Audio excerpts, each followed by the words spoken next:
भाई अब बर्दाश्त से बाहर हो गया, सारी चीजें सहन कर ली, लेकिन ये थोड़ी कि 4.5 घंटे से या 5 घंटे से बस में घुमा रहे हो यार। इतना तो कॉमन सेंस सब में होना चाहिए। मानवाधिकार आयोग कहाँ चला गया? बाढ़ में घुस गया मानवाधिकार आयोग। यहाँ सब बेहोश होने पे पड़े हुए हैं, आप 5-6 घंटे से किसी को बस में घुमाए जा रहे हैं। ये मतलब नॉनसेंस है यार, दिस इज रियली नॉनसेंस। हमें सिर्फ एक प्रॉपर तरीके से जितना भी सारे एग्जाम्स जो भी गवर्नमेंट चाहे स्टेट एग्जाम्स हो चाहे वो आपके सेंटर एग्जाम्स हो, उन सब में जब से फॉर्म निकलता है और जब तक ज्वाइनिंग नहीं आती तब तक पूरी धांधलेबाजी चलती है बच्चों के साथ। ये बच्चे सर जिनका एग्जाम है 10 दिन के बाद यहाँ पर आके क्यों खड़े होंगे? ये इतने परेशान किए गए हैं। हालांकि हमने बच्चों को बुलाया भी नहीं है, हम सब टीचर्स ने। आज तो हम सब टीचर्स पीसफुली हम लोग अपनी जितने आप लोग बात करने की कोशिश कर रहे थे, बिल्कुल बात करने की कोशिश कर रहे थे। और हम जिस तरीके से हम लोगों का, मेरा पाँव देखिए, पूरा महिला कांस्टेबल मेरे पाँव पे तोड़ के मेरा नाखून तोड़ दिया है, कैसे धक्का मुक्की करी है। ये बहुत ज्यादा गलत है, ये चीज इस तरीके से होनी नहीं। इससे बड़ा दुर्भाग्य देश का क्या होगा जहां बच्चे पढ़ने वाले और शिक्षक उनको पढ़ाने वाले दोनों ही सड़क पर हैं। अच्छा। और मांग नाजायज नहीं है, मांग जायज है। हाँ। आप कहते हो हमने 150 करोड़ को वैक्सीनेशन कर दिया। हाँ। आप कुछ लाख बच्चों का पेपर ढंग से नहीं करा सकते। हाँ। तो कहाँ की उपलब्धि भाई, कहाँ से विश्व गुरु बनने जा रहा है भारत देश? ये छोटी छोटी बातें, मतलब एक शर्म की बात है कि कोई भी सत्तासीन पार्टी जो यहाँ पे है वो एक बच्चों का फेयर पेपर तरीके से नहीं करा सकती। तो बच्चों को कहाँ रोजगार की बात होगी, कहाँ आप इनको आगे लेके जाओगे, कहाँ बच्चों को मोटिवेट करोगे? फिर आप कहते हैं कि बच्चे सुसाइड कर ले रहे हैं, बच्चे नेगेटिव थॉट्स के साथ आगे जा रहे हैं। तो इस स्थिति में नहीं होगा तो और क्या होगा? 12 अगस्त तक का कैलेंडर दिया, 13 अगस्त से सीजीएल का पेपर है। बिल्कुल अभी तक उसके बारे में कोई जानकारी नहीं है। सीपीओ के पेपर हुए करीब 18 महीने हो चुके हैं। मैं हर दर भटक चुका हूँ। मैं एसएससी मतलब आप लोग मानने वाले नहीं है सर? भाई मिलने वाला नहीं है, बहुत मुद्दा एक नहीं है, पूरा का पूरा एसएससी में जितना देखोगे। और मनाना है, वेरी गुड, मानना नहीं है, मनाना है। और इस बार 2017 में भी तो बैठे थे, अब भी बैठे हैं, पुराने शिकारी हैं, पुराने ढट्टी हैं। जब तक रिफॉर्म अच्छे से नहीं हो जाता हर वैकेंसी बिल्कुल चाहे। सर ये एसएससी की बात नहीं, रेलवे की बात है। आप लोग अपने शिक्षकों के साथ हैं। आप फीमेल हैं आप भी, और बाकी भी फीमेल जो जा रही होंगी उनके लिए क्या कुछ है? ये तो असुरक्षा महसूस होगी किसी को भी अगर इस तरह की चीजें सुनेंगे। सोशल मीडिया पे सारी चीजें बाहर आ रही है, ये तो सोशल मीडिया है कि सच्चाई बाहर आ रही है एक तरह से। ये अपने आप में बहुत डरावनी बात है, क्योंकि कितने तो माँ बाप हैं जो एक सेंटर अगर एक सिटी से बाहर हो जाए तो भेजते नहीं है लड़कियों को कि आप पेपर देने जा रही हैं तो या तो आसपास पढ़े तो भेज देंगे। उसमें अगर इस तरह की चीजें माँ बाप के सामने भी आएंगी, लड़कियों के सामने भी आएंगी, तो हम लोग को अपने आप ही डर लगेगा। एक असुरक्षा की भावना आएगी, भाई जा तो रहे हैं, सेफ आएंगे कि नहीं आएंगे, मारपीट हो रही है, स्थिति खराब है सेंटर्स की। और ये जितनी भी बातें एक एग्जाम के बारे में नहीं है। मैं शिक्षक भर्ती के लिए पढ़ाती हूँ, वहाँ भी हालात खराब है। उत्तर प्रदेश में 7 साल से शिक्षक भर्ती नहीं है, केंद्रीय विद्यालय का एग्जाम नहीं हुआ 3 साल से, इस बार सीटेट भी नहीं हुआ। मतलब हर एक एग्जाम की स्थिति यही है, या तो वैकेंसी नहीं आती, वैकेंसी आती है तो चीटिंग होती है, कहीं पे चीजें ठीक से नहीं हो रही है। और ये सारे मुद्दे तो आप सुन ही रहे हैं। तो वो चीज में हमें ये कहनी है, हमारी किसी से लड़ाई नहीं है, हम किसी के खिलाफ नहीं है, बस हम अपने बच्चों के साथ, उनके साथ जब जब अन्याय होगा हम साथ खड़े हैं। और आज के टाइम में 40-50 लाख बच्चा 30 या 40 लाख पेपर देने जाएगा सीजीएल। हर बच्चे के साथ आपका कैमरा है, जैसे आपका कैमरा है। जो भी बच्चा होगा जिसके साथ गलत हो रहा है वीडियो बना के दिखेगा। और सरकार और बच्चों का सुनवाई जरूरी है। बिल्कुल सही कह रहे हैं सर। और हम प्रशासन से यही रिक्वेस्ट करेंगे कि जो टीचर्स को पकड़ के ले जाया गया है, डिटेन किया गया है, चाहे राकेश सर हो, नीतू मैम हो। मैम एक बार थोड़ा सा अपडेट कर दीजिए कि कौन कौन से जो बड़े चेहरे हैं शिक्षकों में किन्हें किन्हें डिटेन किया गया? बहुत सारे लोगों को डिटेन किया गया है, चाहे वो राकेश सर हो, चाहे नीतू मैम हो, अभय सर हो, आवाज सर हो, नवीन सर हैं। तो कितने सारे, बाकी कुछ बच गए हम लोग। कई लोगों को चोट लगी है। अभी वहाँ से किसी तरह से भागी है, पैर में उनको चोट लगी है। कोई और फीमेल टीचर थी, वो बच्चा लेकर के 10 महीने का गई थी वहाँ पे। अब जबकि ये हम बदसलूकी हुई है,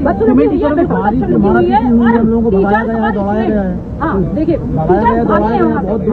यहाँ पे हम लोग को भागना पड़ा। दूसरा डीओपीटी से मारपीट भी की गई मैम। कम से कम 1.5-2 किलोमीटर हम लोग आ गए हैं यहाँ से। हम अपनी बात रखने वहाँ आए टीचर्स। अभिनंदन ने कहा, एसएससी के सारे टीचर्स ने कहा, भाई सारी कैटेगरी के लोग जुटे। मैम आप भी आइए, अपनी शिक्षक भर्ती के बारे में बात करिए, क्योंकि स्थिति एक कैटेगरी में खराब नहीं है, स्थिति हर एक कैटेगरी में खराब है, चाहे वो शिक्षक भर्ती हो, रेलवे भर्ती हो, एसएससी हो, हर जगह पे स्थिति खराब है। मैम एक बच्चा यहाँ पे खड़े हुए बच्चे, जबकि हमने स्टूडेंट्स को नहीं बुलाया था, हम टीचर्स सारे इकट्ठे हुए थे कि हम डीओपीटी मिनिस्टर से अपनी बात करेंगे। मैम ये दंगा करने नहीं आए थे, फिर भी उनको अपनी बात कहने का अधिकार दिए बिना बस ले जाया गया टीचर्स को। मैम ये जो दमनकारी तरीका है ये तो प्रोटेस्टर्स के खिलाफ किया जाता है कि आप अगर प्रोटेस्ट कर रहे हैं तो एटलीस्ट उसके खिलाफ ऐसा कर सकते हैं कि उसे आप खदेड़ सके। लेकिन आप लोग तो प्रोटेस्ट आज करने नहीं आए थे, आप लोग तो मीटिंग करने आए थे। प्रोटेस्ट करना ना बच्चे का काम है ना टीचर का, हमें तो मजबूरी में आना पड़ा अपनी बात रखने। उसको प्रोटेस्ट बना दिया गया है या समझा गया है, लेकिन बात फिर भी कोई सुन नहीं रहा। तो ये बहुत दुखद है, दुर्भाग्य है कि टीचर। मैम क्या कोई अपडेट आया है कि जो शिक्षक है वो एक सम्मानित शिक्षक है और इंडिया के जाने माने टीचर है? ऐसा नहीं है कि कोई एक बच्चा नहीं जानता हो तैयारी करने वाला। अभी बहुत सारी खबरें ऐसी आ रही है कि उन लोगों को बस में बहुत गंदे तरीके से व्यवहार किया जा रहा है, उन लोगों को पानी तक नहीं पहुंच रहा है, उन लोगों को कोई कुछ नहीं। और एक टीचर ने लाइव लोकेशन भेजा, उसका दिल्ली एनसीआर से बाहर का लोकेशन बता रहा है, मतलब घुमाया जा रहा है ताकि उनको ऐसे ना छोड़ा जाए कि वो आए भी तो कितना समय लग जाए कोई पता। जब स्टूडेंट्स को दिक्कत होगी तो टीचर्स को तो आना पड़ेगा। हम नेताओं की तरह नहीं है कि हम एक रूम में बैठ जाएं, हमें मजबूरी होती है। ये लोग एक कमेंट भी करते हैं तो दिल पे लगता है, हम आत्मीय रूप से जुड़े हुए हैं बच्चे के साथ, तो हमें आना पड़ेगा। इनकी समस्याएं अगर होंगी, दुर्भाग्य है, हमारी कोई इच्छा नहीं है, आपकी भी नहीं है, मजबूरन सब यहाँ पे आ रहे हैं अपनी बात रखने। कोई ये शौक नहीं है, कोई हॉबी तो है नहीं किसी की जंतर मंतर पे बारिश में खड़े होकर के और यहाँ पे छोड़ के यहाँ पे बारिश में भीग रहे हैं। विद्यार्थी अपनी पढ़ाई छोड़ के आए हैं, शिक्षक पढ़ाना छोड़ करके आए हैं। कोई मिलने आया आप लोग? कोई मिलने नहीं आया, किसी ने बात भी नहीं की। अरुण सर, क्या मैसेज होगा हमेशा हमेशा? मैम, जरूरत पड़ी तो क्या बच्चों के साथ यहाँ पर पूरी दिल्ली को भर देंगे? देखो, उसकी जरूरत पड़ेगी नहीं और हम नहीं चाहते कसम से, क्योंकि बच्चा हमारे बहुत शर्म करता है, हमारे कहने से आएगा, लेकिन हम नहीं चाहते उस गरीब बच्चे का जरा सा भी पैसा बर्बाद हो। हम पूरी जी जान लगा देंगे इसी कोशिश में कि बच्चे को ना आना पड़े, हम ही सभी सोल्यूशन निकाल के उसे दे दें। इसीलिए टीचर्स आ जाए थे, हमने बच्चों को नहीं कहा था कि आप आइए भीड़ करिए, हम अपनी बात शांतिपूर्वक ढंग से रखने आए थे। जो अपनी अपनी कैटेगरी का प्रतिनिधित्व करते हैं, जो टीचर अपनी कैटेगरी में पढ़ाते हैं, मेरे साथ 50 लाख लोग जुड़े हुए हैं, सर के साथ 1,000 लोग जुड़े हुए हैं, सब टीचर जिनके साथ बड़ी मात्रा में बच्चे जुड़े हुए हैं, वो अपनी बात रखने आए थे कि मिनिस्टर साहब से बात करेंगे और बताएंगे उनको हमें ये समस्याएं हो रही है। बच्चा जाता है पेपर देने, वहाँ भैंस बंदी हुई है, कहीं पे डीजे बज रहा है, घर में घर वाले टीवी नहीं चलाते हैं जब पेपर की तैयारी करता है बच्चा, और आप सेंटर पे डीजे बज रहा है, कैसे तैयारी करेगा बच्चा, कैसे पेपर देगा? बिल्कुल। माता की माता की आप बताइए कैसे पेपर देगा? तो वो माउस बंद हो जाएगा। ये माउस से बंद होना मतलब पेन छीन लिया हो आपने बच्चे से, ये वैसा है। बिना माउस के तो ऑनलाइन पेपर नहीं दे सकता बच्चा, ऑफलाइन मतलब हम बद से बदतर होते जा रहे हैं कि हम ऑनलाइन किस लिए जा रहे हैं, एआई का इस्तेमाल किस लिए कर रहे हैं कि डिजिटल इंडिया बेहतर होगा, सब कुछ चीजें बेहतर होगी, आसान बनेगी, सुविधा ऐड होगी। उल्टा हो रही है चीजें कि ऑनलाइन जा रहा है पेपर, माउस काम नहीं कर रहा, सिस्टम बंद हो जा रहा है, कहीं पे भैंसे हैं, कहीं पे पीजी है, ऐसी जगह पेपर देने का माहौल होता है बच्चे के लिए। 1 साल तैयारी करता है, सालों साल तैयारी करता है बच्चा, तब जाकर के वो एक दिन उसके लिए बहुत महत्वपूर्ण है, जहाँ पर भी जहाँ डिस्ट्रैक्शन सबसे कम होनी चाहिए, वहाँ उसको प्रेशर किया जा रहा है, उसको डंडा लेकर के लोग बैठे हैं सेंटर पे कि अगर तुम शिकायत करोगे पीटेंगे। ये कोई तरीका है? क्वेश्चन भी कुछ ऐसे बता रहे हैं बच्चे के जिसमें फिगर नहीं आ रहा है। हाँ, जो इमेज वाला क्वेश्चन, उसमें इमेज शो नहीं हो रही है। आप बताओ, कोई रीजनिंग का सवाल है, वो बिना इमेज देखे कैसे सॉल्व करेगा? कहीं पे ऑप्शन पहले सेलेक्टेड है तो कैसे काम चलेगा? कहीं सेंटर ही बदल गया एंड मोमेंट पे, ऐसे कैसे पॉसिबल है? कहीं पे कहते हैं आज तो पेपर ही नहीं है तुम्हारा। तो ये दिक्कत है, बहुत बड़ी दिक्कत है, सिस्टम की फेलियर है इस सिस्टम का। मैं शिक्षा भर्ती के लिए पढ़ाती हूँ, अभी कुछ दिन पहले की न्यूज है, आप लोगों ने सभी ने सुनी होगी कि झालावाड़ में स्कूल की छत गिर जाती है।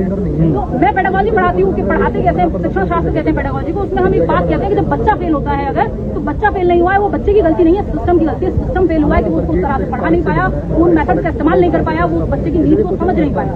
इसी तरह से जब बच्चे की मौत हुई है तो बच्चे की मौत नहीं हुई है, सिस्टम ने उसकी जान ली है, तो सिस्टम का फेलियर है ये बहुत बड़ा। किसी तरह से बच के वहाँ से आए हैं, अभिनय सर का भी फोन आया कि वंशी वहाँ से निकलो, अपनी बात कहो, जंतर मंतर जाओ। तो जितने भी टीचर्स वहाँ से बच करके आए हैं, मैडम को तो चोट लगी है, काजल मैम को चोट लगी है पैर में, वहाँ अपनी बात ही तो करने थे। इतना तेज वहाँ पे जो कांस्टेबल इतनी हट्टी कट्टी वाली लोगों को धक्का देने के लिए। किधर हम? नजफगढ़ थाने में सारे मास्टर बैठे हुए हैं भाई। उतार दो 1-2 मिनट के लिए, कुछ एक को उतार दो जो बाथरूम जाए फिर बैठ जाए, लेकिन हद है यार बेशर्मी की। और भाई अब बर्दाश्त से बाहर हो गया, सारी चीजें सहन कर ली, लेकिन ये थोड़ी कि 4.5 घंटे से आप 5 घंटे से बस में घुमा रहे हो यार। इतना तो कॉमन सेंस सब में होना चाहिए। मानवाधिकार आयोग कहाँ चला गया? बाढ़ में घुस गया मानवाधिकार आयोग। यहाँ सब बेहोश होने पे पड़े हुए हैं, आप 5-6 घंटे से किसी को बस में घुमाए जा रहे हैं। ये मतलब नॉनसेंस है यार, दिस इज रियली नॉनसेंस। और एक चीज बताओ, ये टीचर है, इन्होंने कौन सा जाके किसी पे पत्थर मारा है यार? सारे पढ़े लिखे हैं और हम पूरा हरियाणा बॉर्डर घूम चुके हैं, पूरा दिल्ली भ्रमण हो चुका है, हमें कहीं तो ठहरा दो कहीं। और हमें नहीं, कम से कम लेडीजों को तो बाहर निकाल दो, जो एटलीस्ट कुछ कर पाए, थोड़ा बहुत अपना बाथरूम जा पाए कुछ। अरे 70 चीजें होती हैं, यहाँ एक लेडीज नहीं है जो आके इनकी हेल्प करे, कोई लेडीज पुलिस वाला दिखाओ। ये सारे जेंट्स वाले खड़े हुए सारे।